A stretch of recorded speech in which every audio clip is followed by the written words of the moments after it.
Magandang araw po sa inyong lahat, Luzon, Visayas, Mindanao, pati na rin po sa mga kababayan natin mga OFW. Welcome po sa panibagong reaction video dito sa Makapili TV.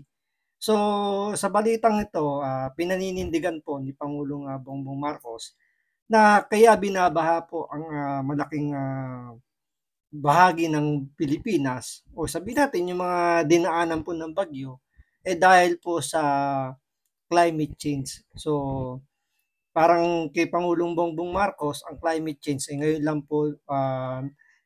po ang epekto. Parang nakakalimutan ni Pangulong Bongbong Marcos, ang climate change matagal na pong nagsimula. Siguro nagsimula po ang climate change after siguro ng matapos ang era ni Ferdinand Marcos Sr., yung tatay niya. Doon na po nagsimula yung epekto ng climate change. So, pero ngayon kay Pangulong Bongbong Marcos, parang ngayon pa lang po nagsisimula yung climate change. Na tila parang hindi siya naniniwala na yung korupsyon sa flood control project ang dahilan kung bakit binabaha po ang malaking bahagi ng Pilipinas, particular yung mga sinalanta po ng bagyo. Oo, tama naman po, sinalanta ng bagyo yan, marami pong tubig ulan ang binuhos ng bagyong Christine. Pero wag po ninyong kakalimutan na merong pong pondo ang ating gobyerno para sa flood control project dahil po napo-forecast na po at lagi naman pong sinasabi, hindi lang naman sa ibang bansa nababalita yung climate change eh. Even po yung Pilipinas, aware na po sa climate change. Kaya nga po merong flood control project na ginagawa para po maibsan yung pagbaba kapag merong gantong klaseng mga malalakas na bagyo. Pero kung iisipin mo si Bagyong Christine, hindi po siya nakakategorize bilang super typhoon. Tropical storm lang po ang category ni Bagyong Christine, pero yung nga po, marami po siyang dalang ulan pero mahina lang po yung dala niyang hangin. Pero bakit ganun na nangyari sa malaking bahagi po ng Camarines Norte? Particular yung mga nasa norte, di ba? Laguna, Cavite, Kamsur, ano pa ba yung mga sinalanta? Bakit ganun po yung naging epekto sa kanila nung bagyong Christine? Di ba merong pondo po para sa flood control project? Meron pang ang kongresista na ang pangalan ng kanyang party list ay Ako Bicol Party List. Ang humahawak po or sabihin natin yung first nominee ng Ako Bicol Party List ay siya pong may hawak po ng pondo ng buong bansa na sinasabi ni Vice President Sara Duterte, pero ang tugon lang doon yung ng party list representative na yon, fake news daw po yung inilabas na balita ni Senator Villanueva. So ito, panoorin po natin tong balitan to na pinaninindigan ni Pangulong Bongbong Marcos na kaya binaha po yung mga sinalanta ng bagyo dahil po sa climate change. Kaya kung hindi ka pa nakasubscribe sa Makapili TV, pakipindot po muna yung subscribe button at the same time palike na rin po ng video, wala namang pong bayad yan. Kaya pindot na. So ito, panoorin po muna natin itong balitang to at para sa bibig na po mismo ni Pangulong Bongbong Marcos na ang dahilan po ng pagbaha dyan sa Kabikulan hindi dahil sa flood control project, kundi dahil po sa climate change. So panoorin po natin ito. Napabuntong hininga na lang si Pangulong Bongbong Marcos ng personal na makita ang aktwal na lawak ng pinsala na iniwan ng Bagyong Christine sa Albay. Ang dami ng flood control na ginawa. Sa situation briefing sa Naga City Hall, yan po nanggaling na po sa bibig niya. Ang dami na pong flood control project ang ginawa. Pero ang tanong, yung flood control project ba na ginawa na sinasabi niya, nung inannounce niya doon sa kanyang zona, totoo kayang natapos? Or meron bang talagang flood control project na nangyari? 'Di ba?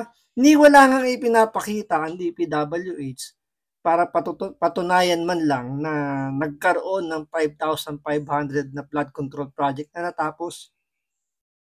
Karamihan po sa mga iniimbestigahan na sinasabi natatapos daw yung project pero pag pinuntahan ng actual, it's either hindi pa nagsisimula, sinisimulan pa lang, hindi tinapos, or talagang walang project na nangyayari pero lumalabas sa mga report na completed na yung kanilang project.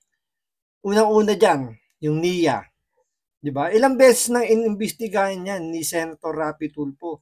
At siya mismo pinatutunayan niya ang mga proyekto ng NIA na ginagastusan din po ng milyong-milyong piso ng pera ng taong bayan.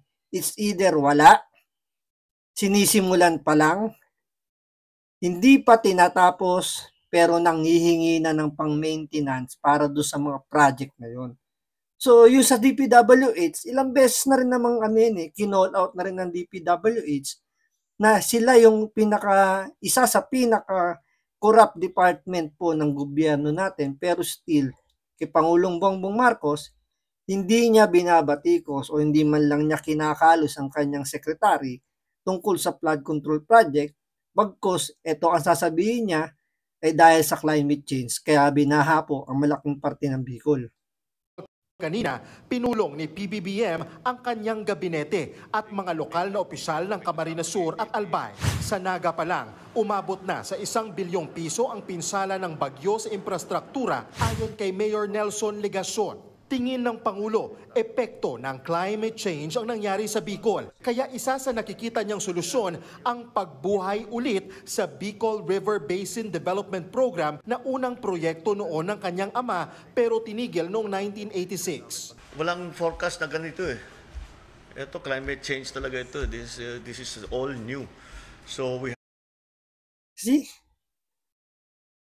Imbis na hanapin niya kung nasaan yung 5,500 na flood control project, isinisi niya lang sa flood control, sa climate change rather. Doon niya isinisi sa climate change. Anong masasabi ng climate change? Paano niya ididepensa yung sarili niya? So yun lang yung magiging katwiran dito ni Pangulong Bongbong Marcos na kaya po binaha ang malaking parte po ng Bicol dahil po sa climate change. At plano niyang parang ipinag-utos niya pa sa DPWH na pag-aralan daw na buksan uli yung proyekto ng kanyang tatay. Isipin niyo proyekto ng kanyang tatay na nangyari pa, panahon pa ng ilang taon na bang wala si Ferdinand Marcos Sr. So parang conflict yung sinasabi niya na dahil sa climate change, kaya binaha ang Bicol. Tapos, ang gusto niyang gawing proyekto ay yung proyekto ng tatay niya. Na panahon pa nung 1970s to 60s pa yata yan, before mag-80s pa. So, ibig sabihin, hindi na updated din siguro yung proyekto ng tatay niya. Pero siguro, pwede nating tingnan kahit paano siguro, baka makatulong. Pero yung isisisi mo, yung pagbaha sa Bicol, sa Laguna, sa Batangas, kahit dito sa Metro Manila, isisisimulan dahil sa climate change, malaking kalokohan po yun. Kaya nga po pinopondohan ng gobyerno yung flood control project. Kaya nga flood control di ba? From the root word, flood control. Para paibsan, para magawa ng paraan yung magpagbaha sa mga lugar natin. Pero kung lagi nilang babaha at isisisi mo sa climate change, ano pang silbi ng flood control project na ginagastosan ng gobyerno ng halos 1.4 billion a day. So ibig sabihin, hindi naniniwala si Pangulong Bongbong Marcos na mayroong korupsyon ang nangyayari sa DPWH sa kanilang flood control project. Ito'y dahil lang sa climate change. Ganyan po ang presidente natin na magtanggol sa mga korap na sumasalbahe po sa ating pondo, sa pera ng taong bayan. Imbis na hanapin niya, tanungin niya kung bakit binabaha ang malaking parte ng Pilipinas, particular sa mga dinaanan ng bagyo, yung Metro Manila, hanapin niya kung sino yung in charge dyan sa flood control project, kung saan ba nakatayo yan, anong status niyan, bisitahin niya lahat kung kinakailangan. Sabihin niya na, sige, ipresenta niyo sa akin lahat ng 5,500 na flood control project. Gusto ko makita kung talagang tapos yan, saan nakalagay yan, anong status niyan. Hindi, isisisi niya sa climate change. Siguro naniwala rin siya kay Saldico na fake news lang yung sinasabi ni Senator Villanueva na malaking pera po, 64 billion pesos ang nakalaan sa Bicol para sa flood control. Pero ang sinasabi ni Saldico, maliit na porsyento lang daw, 9 billion lang daw ang napunta sa Bicol. Pero still, billion pa rin po ang napunta sa Bicol. So ang tanong, saan ang flood control project ng Bicol? Para magkaalaman na kung meron talaga. Kahit sabihin mo maliit lang yun, hindi maliit, 9 billion eh. Malaking pera pa rin yun. Kung sabihin natin, sige, for the sake of argument, maliit lang yung 9 billion. Saan yung proyekto ng flood control? Bakit binaha pa rin yung Bicol? Di ba? Yun lang naman ang punto ron eh. Hanapin mo muna nasaan ba yung mga flood control na pinagmamalaki mo nung SONA. Hindi yung sisisihin mo yung climate change. Kasi yung climate change nagsimula yan o kaya nag-start yan matagal na. Panahon pa yata yun nga siguro pagkatapos pa nga ng panahon ng tatay niya nagsimula na yung climate change eh. Pero ngayon tong si Pangulong Bongbong Marcos parang ngayon lang pinanganak na ngayon lang nagsisimula yung climate change. Siguro nakikita lang natin dito at nakikita rin ng mga ibang kababayan natin, mukhang pinagtatakpan nga ni Pangulong Bongbong Marcos yung kapalpakan at ang korupsyon po ng DPWH. Have to come up with also new solutions.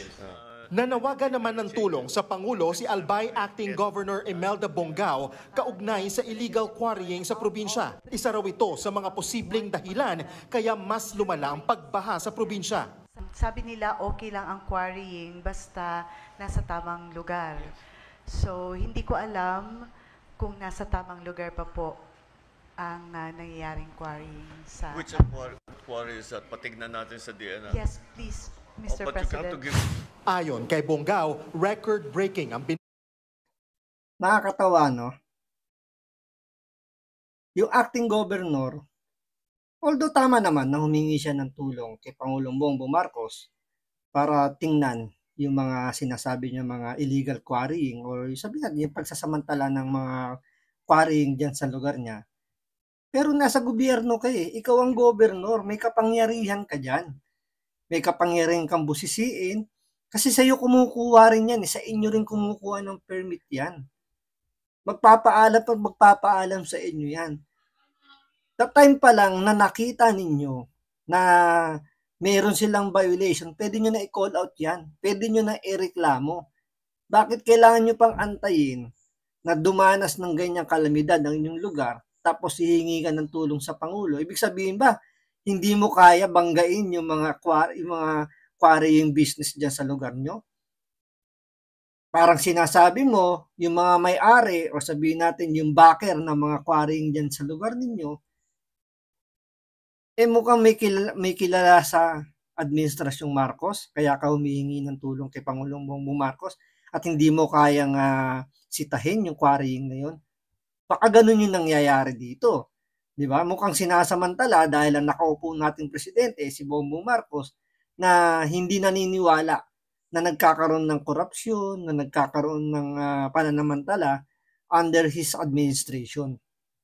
Luhos na ulan ng bagyong Christine sa Albay sa loob lang ng isang araw dahil katumbas na ito ng 2 buwang ulan. Kaya hindi nakakapagtaka na hanggang dibdib pa rin ang tubig sa maraming lugar sa Kabikulan. Kaya pahirapan pa rin ang paghatid ng tulong at pag-rescue sa mga binaha kahit 5 araw na mula nang manalasa ang bagyo. Gusto naman ng Pangulo na iprioridad ang pamamahagi ng ayuda sa mga residente hanggang makabalik sila sa kani-kanilang mga tahanan. Ang mga wala namang babalikan, tutulungan daw ng pamahalaan na ma-relocate at Anyway, yung mga ibang pagtulong is normal naman talaga dahil nga naman syempre, trabaho ng gobyerno naman talaga na tulungan ng ating mga kababayan, especially yung mga nasalanta ng bagyo. Pero ang hindi lang natin nagustuhan dito,